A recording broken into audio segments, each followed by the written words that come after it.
নমস্কার, আমি ভীম নস্কর। আমি হোমিওপ্যাথি প্র্যাকটিস করি কলকাতা তথা দক্ষিণ চব্বিশ পরগনা। আজকে আমি ট্যারেন্টুলা হিসপ্যাটিকা হোমিওপ্যাথিক মেডিসিনটি সম্বন্ধে আলোচনা করতে যাচ্ছি, যেটা একটা স্পাইডার রেমেডি বলা হয়, অর্থাৎ স্প্যানিশ স্পাইডার, তার ভেনম থেকে এই হোমিওপ্যাথিক ওষুধটি তৈরি হয়। যদিও আমার স্পাইডার রেমেডি অর্থাৎ স্পাইডারের ভেনম থেকে আরও কয়েকটি ওষুধ সম্বন্ধে আলোচনা করা আছে, চাইলে আপনারা সেগুলো যদি দেখতে চান তো আমার চ্যানেলের ভিতরে প্রবেশ করে সেগুলি আপনারা দেখতে পারেন। আজকেকার মেডিসিন হলো ট্যারেন্টুলা হিসপ্যাটিকা হোমিওপ্যাথিক মেডিসিন। এই মেডিসিনটির একটা খাসিয়াত আছে এই স্প্যানিশ স্পাইডারের। যেখানে স্প্যানিশ স্পাইডারটা থাকে সেখানে কি হয়, অনেক সময় দেখা যায় বা তারা ড্যাম্প বাজালে বা তৎকালীন সময়ে টিন বা ড্যাম্প যদি বাজাতো, ওই স্প্যানিশ স্পাইডারগুলো গর্তের মধ্যে থেকে বার হয়ে আসতো এবং যেখানে বাজাতো সেখানে তার চারপাশে ওই আওয়াজ যেখানে হচ্ছে এসে তারা নৃত্য করতে লাগতো বা খেলা করতে লাগতো বা ঘোরাঘুরি করতো ওই আওয়াজের জন্য। আর এই হোমিওপ্যাথিক মেডিসিনের যে পেশেন্ট আছে তার মধ্যেও একটা খাসিয়াত আছে কি না, দেখবেন তার যদি ব্রেন টিউমার হয়ে যায়, সে একেবারে শয্যাশায়ী শুয়ে আছে, বা তার যদি জ্বরেতে একেবারে শয্যাশায়ী শুয়ে আছে, বা তার কোনো প্যারালাইসিস হয়ে গেছে, সে মরণাপন্ন অবস্থা, সেখানে দেখবে তার সামনে যদি এরকম মিউজিক ছাড়া হয়, কেমন মিউজিক, কিশোর কুমারের গান নয় কিন্তু, কুমার শানুর গান নয় কিন্তু, ভুলেও যদি হনি সিংয়ের গান বাজানো হয়, টিক টাক টাকা টাক টাক টাকা টাক টাক টাকা টাক, এইরকমভাবে যদি তালে তালে গান বাজানো হয়, তাহলে দেখবেন সে ব্যক্তি উঠে দাঁড়াবে এবং সে নৃত্য করতে লাগবে। আপনি অবাক হয়ে যাবেন, আরে বাপরে, আমি একটা জ্বরের পেশেন্ট দেখেছিলাম, মানে বাচ্চা এত জ্বর শুয়ে আছে, ডাকছিও ডাক সাড়া দেয় না, আমি ওষুধ দিয়ে চলে গিয়েছি, তো তারপরে সেখানে একটা মোবাইলে গান বাজানো হয়েছে, দেখবেন সে উঠে নাচানাচি শুরু করে দিয়েছে। আমি দেখে অবাক হয়ে গেছি। ঠিক এই ট্যারেন্টুলার পেশেন্ট। তো ট্যারেন্টুলা মিউজিক শুনলে তার সমস্ত সমস্যা ভালো হয়ে যায়। এইবারে আলোচনা করব এই মেডিসিনটি বর্তমান দিনে যে সব রোগের উপরে কাজ করে বন্ধুরা, সেই সব রোগের উপরে অন্য কোনো মেডিসিন দখল করতে পারে না। যেমন দেখবেন লাইকোপোডিয়াম, নাক্স ভূমিকা, ক্যালকেরিয়া কার্প যেসব সিমটমগুলো দিচ্ছে, আপনি অন্য মেডিসিন দিয়ে সেখানে ম্যানেজমেন্ট করতে পারবেন, কিন্তু অ্যারানিয়া, এই যে ট্যারেন্টুলা হিসপ্যাটিকা, এই মেডিসিনটির যে কাজ বা আগামী দিনে যে সব কাজগুলো করবে, অন্য ওষুধ সেখানে কিন্তু কোনো ভূমিকা পালন করতে পারবে না। একমাত্র ট্যারেন্টুলার উপরেই আপনাদেরকে ভরসা করতে হবে সেই রোগগুলোকে সারাতে গেলে। তো এই মেডিসিনটি বাচ্চাদের এডিএইচডি, বড়দের এডিএইচডি মানে অ্যাটেনশন ডিফিসিট হাইপার অ্যাক্টিভিটি ডাইসঅর্ডার, এবং বড়দের হার্ট ডিজিজ এবং কনস্টিটিউশনাল রেমেডির মতো ডায়াবেটিসটাকে ঠিক করে। এছাড়াও পার্কিনসন ডিজিজ, প্যারালাইসিস এর খুব ভালো মেডিসিন। এটা আমি ফিজিক্যাল সিমটমের উপরে এক এক করে পরবর্তীকালে আলোচনা করব। আগে মাইন্ড সিমটম, অর্থাৎ একটা মাইন্ড সিমটম বরং 10টা ফিজিক্যাল সিমটমের সমান হয়। আগে মাইন্ড সিমটম শর্টে আমি আলোচনা করি। দেখবেন এর যে পেশেন্ট আছে, এর পেশেন্টের মধ্যে একটা রেস্টলেস আছে। রেস্টলেস মানে সব সময় যেখানে বসবে শুধু চলাচল করবে, যেখানে একভাবে স্থির থাকবে না, যেখানে এখানে বসে আছে সবসময় পা নাড়াবে। স্কুল কলেজে যদি যায় সেই ব্যক্তি সবসময় পা নাড়াবে, বাচ্চারা যদি বেঞ্চে পড়ে সবসময় পা নাড়াবে, এদিক ওদিক চলাফেরা করবে, হাত নাড়াবে। যদি সে শয্যাশায়ী হিসাবে বিছানায় শুয়ে থাকে, বেডে যদি শুয়ে থাকে পেশেন্ট হিসাবে, সবসময় হাত নাড়াচ্ছে, পা নাড়াচ্ছে, এমন রেস্টলেসনেস দেখা যাবে এই এর মধ্যে। যেমন মাকড়সা যেরকম পা নাড়ায় বা যার যেটা থাকে সেটা সবসময় নাড়াতে যায়, ঠিক সেম এই রকম নাড়াবে। এবং এ ঘর থেকে ও ঘর, সে ঘর থেকে সে ঘর, এখান থেকে সেখান, কাজের কাজ কিছু করবে না।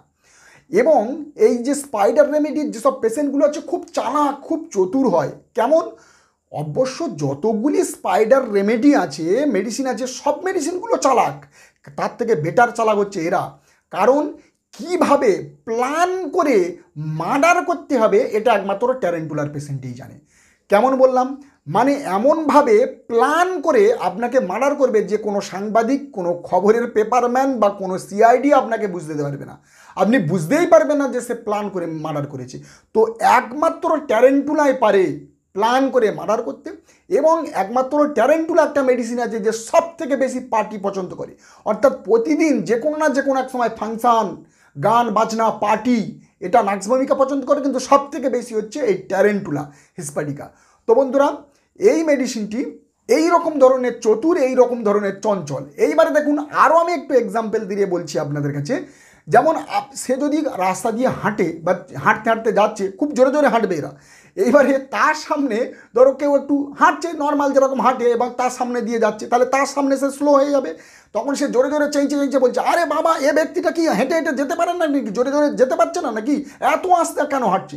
তাহলে আপনারা বলুন যে কতটা তার মধ্যে চঞ্চল, কতটা সে পরের এটাও সহ্য করতে পারছে না, মানে ওনাকেও তাড়াতাড়ি যেতে হবে, এই রকম ব্যাপার। মানে লোককে কিভাবে ঠকাবে এটা একমাত্র ট্যারেন্টুলা জানে। মানে আপনার বাড়িতে আসবে এবং আপনার সব থেকে দামি জিনিসটা সে কীভাবে লুকাবে সে কিন্তুই জানে, এটাকে আপনাকে খেয়াল রাখতে হবে। এবং সে যখন ডাক্তারখানাতে আসবে তখন দেখবেন হঠাৎ যদি কোনো বাচ্চা আসে বইটা নিয়ে এই মতো ফেলে দিল বা আপনার টেলিস্কোপটা নিয়ে ফেলে দিল, দুটি জিনিস করবে সে। এবার আপনি যদি তার দিকে যদি সায় দেন বা তাকে যদি মেনে নেন তো ঠিক, আনা তো যদি ওইভাবে থাকেন হ্যাঁ হ্যাঁ করে আপনার দিকে হাসতে লাগবে, বা আপনি যদি তাকে কড়া কথা বলেন সে দেখবেন আপনার কাছে ক্ষমা চাইছে, এই রকম ধরনের পেশেন্টেরা। এইবারে বলবো এরা কি কি খায় এবং কি কি অপছন্দ। এরা লাল জিনিস এবং সবুজ কালার এরা পছন্দ করে না, লাল এবং সবুজ গ্রিন রেড পছন্দ করে না, কালোটাও কিছুটা পছন্দ করে কিন্তু কালোটাও তারা পছন্দ করে না। এবং এরা খায় কি কাঁচা সবজি, মানে কাঁচা শাক কাঁচা সবজি এরা খেতে পছন্দ করে, কাঁচা ফল মূল এসব কাঁচা সবজিগুলো দেবেন দেখবেন খাবে। এমনকি মাংস পর্যন্ত ভালোভাবে সিদ্ধ হতে দেবে না, মাংস পুড়িয়ে কাঁচাটাই খেতে এরা বেশি পছন্দ করে। এবং বাচ্চাদের মধ্যে দেখা যায় যে এরা যেরকম ক্যালকেরিয়ার মতো যেসব জিনিস অখাদ্য সেই সব জিনিস খাবে, অর্থাৎ উঠোনের বালি খেয়ে ফেললো, উঠোনের মাটি পাকার মাটি পোড়া মাটি সে অর্ধেক খেয়ে ফেলেছে, জামার কলাট অর্ধেক খেয়ে ফেলেছে, এবং দেখবেন মায়ের আঁচল অর্ধেক খেয়ে ফেলেছে, তার উঠোনের বালি সে খেয়ে ফেলেছে। এই রকম ব্যক্তি তার এই রকম অখাদ্য কুখাদ্য সে খেয়ে বেড়াবে। এবং কাঁচা শাক সবজি সে বেশিরভাগ ইউজ করে। এবং এরা চকলেট খেতে একেবারে পছন্দ মানে করে না, এবং ঝাল জাতীয় জিনিস খেতে পছন্দ করে, ঝাল খেতে পছন্দ করে। এবং এরা খেতে পছন্দ করে কি ঠান্ডা, যেমন দেখবেন শীতের দিনে ঠান্ডার দিনেও এরা ঠান্ডা পছন্দ করে, ফ্রিজের জল পছন্দ করে, যেমন ভেরেটাম অ্যালবাম আছে, ফসফরাস আছে, আর এই ট্যারেন্টুলা হিসপ্যাটিকা আছে, এই মেডিসিনগুলো ঠিক এই পছন্দ করে। ঠান্ডার দিনেও ঠান্ডা, এবং সন্ধ্যার দিকের সমস্ত সমস্যা কমে যাবে। আর ঠান্ডা অর্থাৎ শীতকালে ঠান্ডা ঘরে এসি ঘরের মধ্যে ঢুকে দেবেন, দেখবেন এর সমস্ত চঞ্চলতা সমস্ত কিছু এর কমে যাবে। ঠিক এই রকম ধরনের পেশেন্ট। এইবারে এবং বাচ্চারা এদেরকে ভালোভাবে আপনি পড়াতে যাবেন বই পড়বে না, এদেরকে আপনি লেখাতে যাবেন লেখাতে পারবেন না, জামা পরাতে যাবেন জামা ভালোভাবে পরাতে পারবেন না, আপনি ঘুম পাড়াতে যাবেন ঘুম পাড়াতে পারবেন না।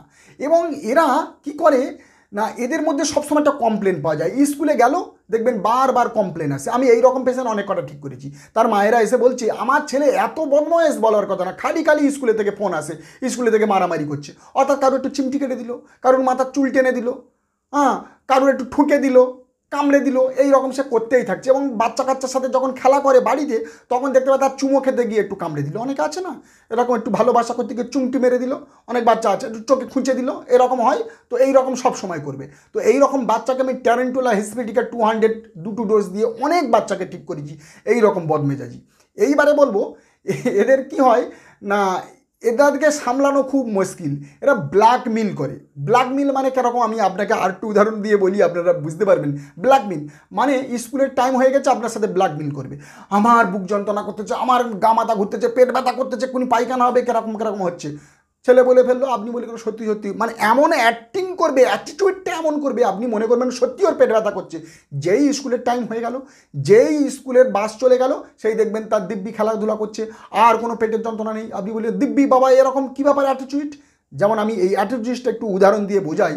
যেমন শোলে বইয়েতে দেখবেন ধর্মেন্দ্র একেবারে ছাদের ট্যাঙ্কে চলে গিয়েছে, ছাদের ট্যাঙ্কে চলে গিয়ে বলতেছে যে এইবারে আমি মরবো, কারণ এবার আমি ঝাঁপ দিলাম বটে। কেন ঝাঁপ দেবে না, প্রেমিকা যিনি আছে ওনার নামটা কি, বাসন্তী। বাসন্তী তুমি কি আমার বিয়ে করবে না তুমি আমাকে ভালোবাসো, যদি না ভালোবাসো আর যদি না বিয়ে করো আমি কিন্তু এক্ষুনি এখান থেকে ঝাঁপ দেবো। তাহলে ওখান থেকে যদি ঝাঁপ দেয় তাহলে তো সে মারা যাবে। এবং মদকে এমনভাবে টলতেছে, এমনভাবে এই পড়ে গেল সবগুলো নিচের দিকে জাল নিয়ে জড়ো হয়ে যাচ্ছে। এইবার বুঝি ধর্মেন্দ্র মানে এবার পড়ে যাবে মদকে। কেন, বাসন্তী যদি না ভালোবাসে, বাসন্তী যদি না বিয়ে করে, যতক্ষণ না বললো যে না আমি ভালোবাসি বা বিয়ে করবো ততক্ষণ সে আবার আস্তে আস্তে নেমে আসলো। কেমন দেখুন, সে কিন্তু মরতে যায়নি, সে কিন্তু অ্যাটিটিউডটা করতেছে। এটা কিন্তু ট্যারেন্টুলার অ্যাটিটিউড, এটা কিন্তু ট্যারেন্টুলা এই মেডিসিনের একটা মানে চরিত্র বলতে পারেন। ঠিক এই রকম তাহলে কি বলতে আপনাকে ব্ল্যাকমেল করে দেবে। এবং বাড়ির এই বাচ্চারা বাড়ির বাবা মা তাদেরকে বাড়ির আত্মীয় স্বজনকে এইরকমভাবে ব্ল্যাকমেল করতে করতে সে চলে। এইবারে বলবো অ্যাটেনশন ডিফিসিট। যেমন বড়দের মধ্যেও দেখা যায় এবং বাচ্চাদের মধ্যে দেখা যায় যে বাচ্চারা সবসময় চায় যে তার দিকে তাইকে থাকুক, অ্যাটেনশনটা তার দিকে থাকুক। কেমন, একটা বড় ছেলে সে যদি বাজারের মধ্যে যায়, অর্থাৎ সেখানে দেখা যাচ্ছে 20-30 জন লোক আছে বা 100-200 লোক আছে, সে এমনভাবে একটা জামার এমন স্টাইলিশ দিল, কানের মধ্যে এমন একটা হেডফোন পুরলো বা মাথাতে এমন একটু চুল কাটিং করলো, একটা সিটি দিল, হ্যাঁ এমনভাবে একটু ড্যান্স করলো, এমনভাবে একটা ড্রেস করলো যে সকলে দেখবে আরে বাবারে ওই লোকটা, মানে উনি ওনার দিকে অ্যাটেনশনটা নিয়ে আসতে চায়, মানে সকলে যেন তার দিকে তাকাক। তার জন্য তাকে কিছু অঙ্গভঙ্গি করতে হবে, কিছু স্টাইলিশ দিতে হবে। এটা হচ্ছে ট্যারেন্টুলাই জানে। ডাক্তারখানাতে প্রবেশ করছে, সে এমনভাবে ডাক্তারখানাতে প্রবেশ করেছে, ওয়েটিং রুমে রয়েছে যে আপনি তার দিকে তাকাবেন, মানে অ্যাটেনশনটা তার দিকে যায়।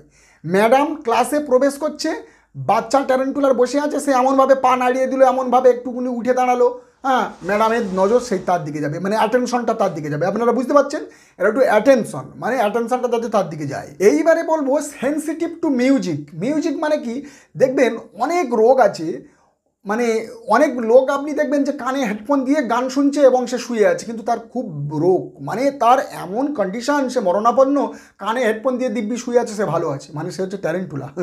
এইবারে আমি বললাম কিশোর কুমারের গান নয়, মোহাম্মদ রফির গান নয়, কুমার শানুর গান নয়, হনি সিংয়ের গান দেন, এই রকম তালে তালে গান, টাক টাকা টাক টাক টাকা টাক, এরকম তালে তালে গান হবে, এই রকম মিউজিকে সে কিন্তু নাচতে লাগবে। অর্থাৎ সেই মরণাপন্ন অবস্থা, আমি একটা ব্রেন টিউমারকে দেখেছিলাম মরণাপন্ন অবস্থা, সেখানে কিন্তু তাকে করে দেয়। অনেকে অনেক মেডিসিন জানতে চায়, দেখবেন বলছে, আমাকে কয়েকজন কমেন্ট করছে এই ব্রেন টিউমারের ভিডিও বানান, ব্রেন টিউমারের ভিডিও বানান।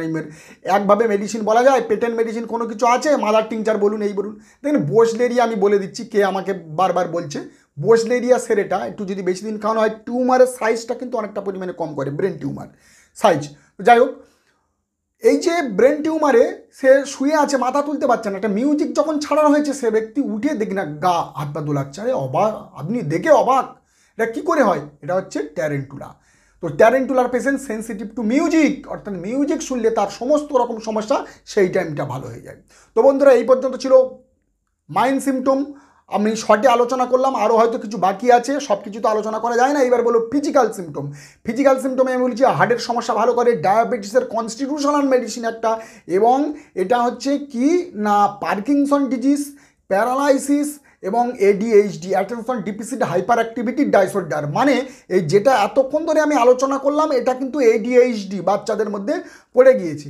এইবারে আমি আলোচনা করব ডায়াবেটিস। অর্থাৎ ডায়াবেটিস, দেখবেন ডায়াবেটিসের যেমন কনস্টিটিউশনাল রেমেডি কী আছে, লাইকোপোডিয়াম ভালো মেডিসিন, ফসফরাস ভালো মেডিসিন, ক্যালকেরিয়া কার্ব ভালো মেডিসিন, এইরকম আরও অন্যান্য মেডিসিন আছে ডায়াবেটিসের জন্য। কিন্তু এটাও একটা কনস্টিটিউশনাল মেডিসিন ডায়াবেটিসের জন্য, আপনারা বলতে পারেন। কারণ যদি তার দুঃখ থেকে ডায়াবেটিস হয়, দুঃখ মানে কেমন, মানে সে কোনো শোক, দুঃখ, তাপ, মানে তার বারবার তার ছেলে পরীক্ষায় ফেল করছে, বা তার ছেলে ইন্টারভিউ দিতে গিয়েছে, হয়তো চাকরি পেয়ে যাবে, হঠাৎ চাকরি পেলো না, হ্যাঁ, তাহলে তার উপরে সে ডিপেন্ডেন্ট, যে ছেলেটা এবার চাকরি পেয়ে যাবে, সব কিছু শেষ, তার উপরে ডিপেন্ডেন্ট, ছেলেটা চাকরি পেলো না, তাহলে কেমন, হঠাৎ বিজনেসে ডাকাতি পড়ে গেছে বা বিজনেস লস হয়ে গেছে, এই যে দুশ্চিন্তা, এই যে ক্রোধ, এই যে একটা ডিপ্রেশনের মধ্যে চলে গেল, অতিরিক্ত দুঃখ, বা কেউ এমন একজন আছে যার প্রতি ডিপেন্ডেন্ট, ক্যালকেরিয়া ফ্লোরের পেশেন্ট, যার প্রতি ডিপেন্ডেন্ট, সে যদি মারা যায়, তাহলে তার কি হবে, এই যে দুঃখ, এই দুঃখের জন্য যদি হঠাৎ করে ডায়াবেটিস চলে আসে, সুগার লেভেলটা হাই বেড়ে যায়, তাহলে ট্যারেন্টুলা হিস্পানিকা বিনা সেই ব্যক্তিকে সুস্থ করা কঠিন আছে। ওই জন্য সিমটোম্যাটিক ওষুধ আমাদেরকে সবসময় চয়েস করতে হয়। এইবারে বলবো যে সেক্সুয়াল ডিপার্টমেন্ট, এই মেডিসিনটার মধ্যে সেক্সুয়াল ডিপার্টমেন্ট একটা ভিভিআই ডিপার্টমেন্ট। কেমন বলি, দেখবেন সাধারণত দেখা যায় যে 12 বছর 13 বছরের যে ছেলেমেয়েরা আছে, তাদের সেক্সুয়াল লাইফটা শুরু হয় প্রথম একটু মিসমিস করে সেক্সুয়ালের জন্য, পরিষ্কার গল্প। তারপরে দেখবেন 17-18 বছর হচ্ছে, তারপরে তার মধ্যে একটু ফুর্তি জাগে, যেমন বিয়ে দেওয়ার সময় এইবারে মধ্যে একটু ইন্টারকোর্সের দিকে তার মনের মধ্যে একটা ইচ্ছা হয়, সেক্স করার জন্য একটা চলে আসে। এইবারে অতিরিক্ত মারাত্মক কন্ডিশন যায় কখন, 20, 21, 22 বছরে। তাহলে এটা সাধারণ ব্যক্তিদের ছেলে মেয়েদের মধ্যে দেখা যায়। কিন্তু ট্যারেন্টুলার পেশেন্ট কীরকম, যেমন একদম প্লাটিনার মতো যদি আপনি বলতে পারেন, একদম কম বয়সে, একদম পুরো 7 থেকে 8 বছর বয়সে তার সেক্সুয়ালটা চলে আসলো, এবং এই সেক্সুয়ালটা 10-12 বছর বয়সে তার অতিরিক্ত পরিমাণে সেক্সুয়াল ক্ষমতাটা চলে আসলো, বিফোর আনা অতিরিক্ত পরিমাণে সেক্সুয়াল ক্ষমতাটা চলে আসলো। কেন চলে আসছে? এই পেশেন্টদের মধ্যে আসে, এবং এই সেক্সুয়ালটাকে দেখানোর জন্য সে বিভিন্ন রকম অঙ্গভঙ্গি করছে, জামা খুলে দিচ্ছে, প্যান্ট খুলে দিচ্ছে, বাজে বাজে কথা বলছে, এবং এমন অ্যাটিটিউড দেখাচ্ছে যে সে ব্যক্তি অন্য ব্যক্তি দেখলে মনে হচ্ছে যে সেক্সুয়ালের জন্য এ হয়ে যাচ্ছে। এবং তার বাবা মা যদি সেই বাচ্চাকে, যদি তার তো বয়সটা কম, তাকে বোঝায় সে বুঝবে না, তাকে মারধর করলেও সে বুঝবে না, কারণ তার মধ্যে সেই যে মরাল সেন্স নেই, কারণ তার মধ্যে হরমোনাল ইমব্যালেন্স, সের জন্য এইটা ঘটছে, সেক্সুয়ালটা চলে আসছে, এবং তার মধ্যে সেই সেন্স নেই যে কি করলে কি হয়, বিফোর আনা, বভিষ্টা, ঠিক এই রকম সে সেক্সুয়ালটাকে সকলের সামনে দেখা দেয়। তো কম বয়সে সেক্স, এবং সেক্সটা দেখানোর জন্য বিভিন্ন রকম বাজে বাজে কথা, বিভিন্ন রকম ড্রেস, অঙ্গভঙ্গি করে। এছাড়া ট্যারেন্টুলা পেশেন্টের মধ্যে দেখা যায় যে রাস করা, দেখবেন স্বামী স্ত্রী কোনো না একজন বউ স্বামীকে বলছে যে তুমি সবসময় আমাকে সন্দেহ করো কেন, রাস করে কথা বলো কেন, ঠিক এরকম কোনো কথা বলে আপনি রাস করে হেঁকে কথা বলবে। সে বউ ডাক্তারখানাতে বলছে আমার স্বামী কোনো কথা বললে একটা সন্দেহজনক, এবং যেন সবসময় একটা রাস করে কথা বলে, সে যেন ভাবে যে আমাকে যেন ইনসাল্ট করছে, মানে কেমন যেন বউ যে কথাটা বলছে যেন আমাকে ইনসাল্ট করে কথা বলছে, এই জন্য সে সবসময় একটা হেঁকে কথা বলে, বউকে হোক বা অন্য লোকজনকেও সবসময় একটা হেঁকে, যেন সে আমাকে সবাই যেন কথা বলতে গেলে যে ইনসাল্ট করছে, এই রকম। ওই জন্য জোরে কথা বা হেঁকে কথা, রাস করে কথা এ ব্যক্তি বলে। এইবারে বলবো পার্কিনসন ডিজিজ। বয়স্কদের পার্কিনসন ডিজিজ এখন একটা কমন ডিজিজ হয়ে গেছে, প্রায় দেখা যায়। ট্রেমর, এসেন্সিয়াল ট্রেমর, হাত পা নড়বে, ডান্সিং ডিজিজ যেটাকে বলা হয়।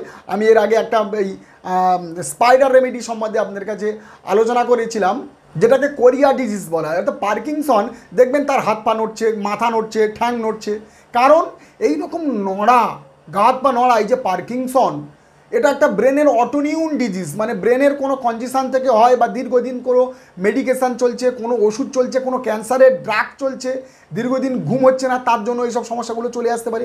এবং দেখা যায় এছাড়াও তার হাত পা যেন আঁকড়ে ধরে, এবং সে খুব চঞ্চল, ছটফট করে জোরে হাঁটাচলা করতে পছন্দ করে, সে আর করতে পারে না। এই রকম কন্ডিশানগুলো যদি পার্কিনসনের চলে আসে, হাত পা আঁকড়ে ধরছে, টেনে ধরছে, তার সাথে নড়ছে, এই রকম সমস্যা যদি চলে আসে, তো ট্যারেন্টুলা হিস্প্যানিকা সেটাকে কন্ট্রোল করে। এছাড়াও যদি এক সাইড পুরো প্যারালাইসিস, ব্রথ অফ ল্যান্সিলুটাসের মতো এক সাইড যদি প্যারালাইসিস হয়ে যায়, তাহলেও সেটাকে কন্ট্রোল করে। হেমিপ্লেজিয়া, ব্লাডটাকেও করবে। এবং এছাড়াও পুরোটা যদি প্যারালাইসিস হয়ে যায়, পরবর্তীকালে যদি হাত পা একেবারে আঁকড়ে ধরে, জিভ বাড়িয়ে যায়, বল বল বল বল করে, মুখ দিয়ে লাল পড়ছে, এমন অবস্থা যদি চলে আসে, এবং পেশেন্ট একবারে হাত পা আঁকড়ে ধরে যার চলাফেরার ক্ষমতা নেই, সেখানেও কিন্তু বেটারভাবে কন্ট্রোল করে এই মেডিসিনটি, খুব ভালো কাজ দেখায়।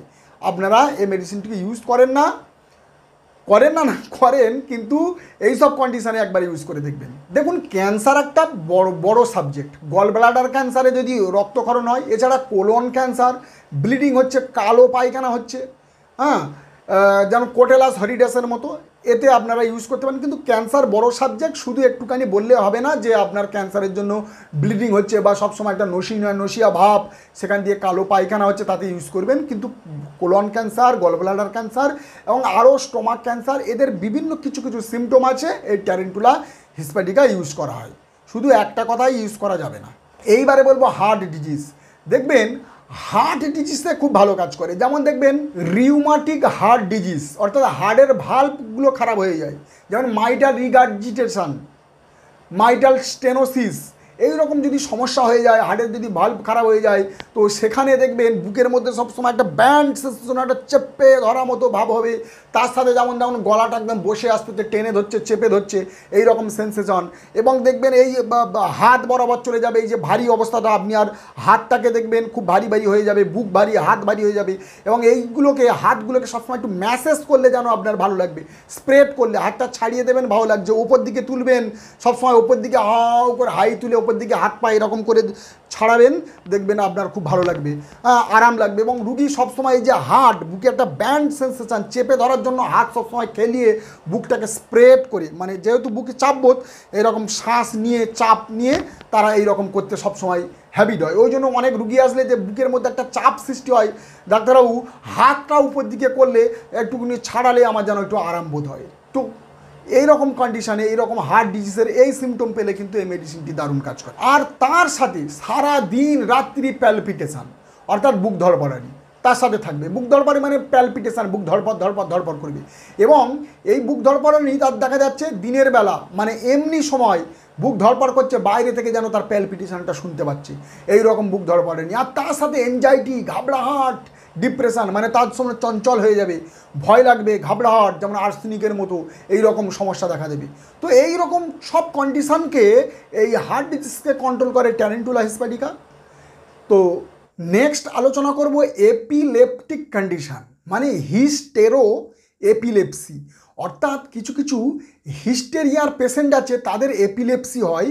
এই এপিলেপসিতে খুব ভালো কাজ করে। অর্থাৎ ডাক্তার আর্নড তিনি বলে গিয়েছেন যে হিস্টেরো এপিলেপসিতে অনেক দিন ধরে একটা ব্যক্তি ভুগছে। আর এই এপিলেপসি কি, মানে কনভালশন, খেঁজ আসবে, মানে মৃগী যেটাকে বলা হয় কনভালশন, মৃগী, অনেকে ইংরেজি বুঝতে পারে না, মৃগীর মতো একদম ফিট আসবে, ঘন ঘন ফিট, এরকম অজ্ঞান হয়ে যাবে ফিট খেঁচতে।